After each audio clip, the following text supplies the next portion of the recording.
Former President Trump returned to New York over the weekend, and though he may no longer be in office, that didn't stop both his fans and detractors from converging on Trump Tower on Monday, making their voices known.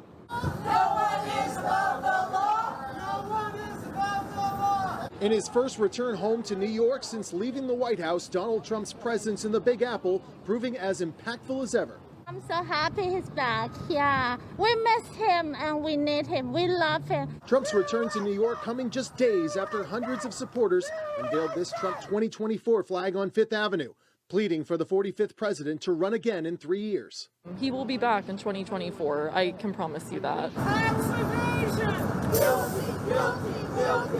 And while some are happy with Trump's return to New York, his critics sure to make their views known.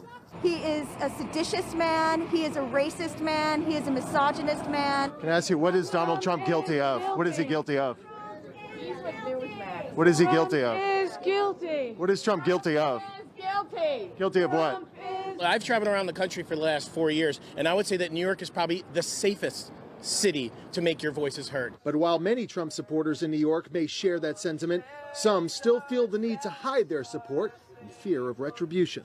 Do you feel attacked here in New York City being a Trump supporter? Yes, that's why I have to hide my hat under my hood. You are not allowed to express your thoughts. You cannot say, okay, I support Donald Trump. The man is out of office. They got what they wanted, so I don't really know why they are still wrapped up in Donald Trump. For Newsmax, Mike Carter, New York City. So let's bring back in our panel to discuss that as we continue to monitor the situation at the White House and wait for President Biden. Ford, what do you think the president's doing back here? Or the former president, I should say. Well, I'll tell you what he's doing. He's trying to build back his empire, which took a big hit because he chose to serve as our president and commander-in-chief, and a lot of people tried to make him pay the price for it. Plus, the Democrats aren't letting it go now that he's out of office. They want to chase him out of public life and all life by basically abusing the legal process. So Donald Trump is trying to fix back his empire, but I still think he may still be the Republican nominee in 2024. Isabel? I absolutely agree with that, Ford. And how great is it to see such outspoken support for our president, former president, Donald Trump, there in Manhattan. What an incredible sight to see Americans taking to the streets and voicing their support for conservative ideas. It's so important to note that President Trump's legacy and impact is so much bigger than a campaign debate on the campaign trail or even sitting in the Oval Office in Washington, D.C. This is a cultural conversation about what it means to make America great again. And the American people have not forgotten that legacy. They're going to carry the torch forward towards 2024 and hopefully beyond. Yeah, and the big question, Bob, we've talked about several times, the impact that the former president will have in terms of candidates who choose to run in either 2022 or 2024. Yeah, we had another announcement today of a senator, Senator Blunt from Missouri, who says he's not running, fifth GOP person. And obviously, those are going to be 5 opportunities for Trump-like or Trump-supporting candidates to come on board. I feel like we're going through phases now. Initially, we got the licking your wounds phase from President Trump. He obviously was bothered by some things that happened. Now he's starting to assess how he can become a kingmaker. And I think part of that is one of the things that we saw today, Heather, about telling a couple organizations, you can't use money for people that don't support me. Or that oppose me. Or who don't support his American First agenda. Yeah, and I think that's part of him trying to become a kingmaker for 2022. And if that goes well, obviously he would be in a good place for 2024. Yeah, Ford. So they do need his support, but they also need his money and the money that he can raise.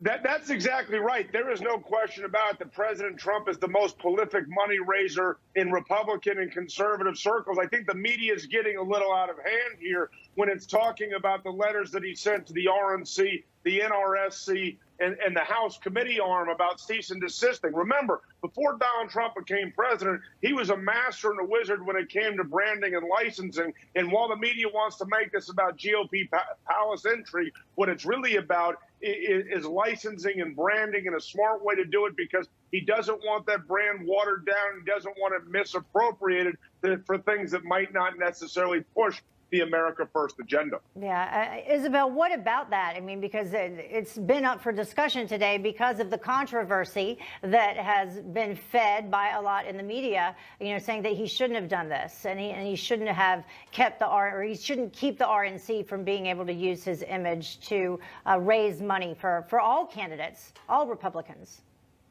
Well, first and foremost, Heather, President Donald Trump's name and brand is his own. It's in his likeness. So he absolutely should have autonomy over that and how it's appropriated in the future to help raise money for the Republican Party. But we're seeing a very interesting ideological divide start to form within the Republican Party, and that's not necessarily a bad thing. You're seeing establishment Republicans who have been in office longer than twice the time that I've been alive as an American at age 23 versus this new age of conservatism coming to light in public sectors here in America. You see the Madison Cawthorns, the Kat Kamiks, the Lauren Boeberts sitting in the United States Congress right now promoting this America First, Make America Great Again agenda. And young Americans in particular are so energized and inspired by this. President Trump gets it, and he's looking forward to getting that ideology to the forefront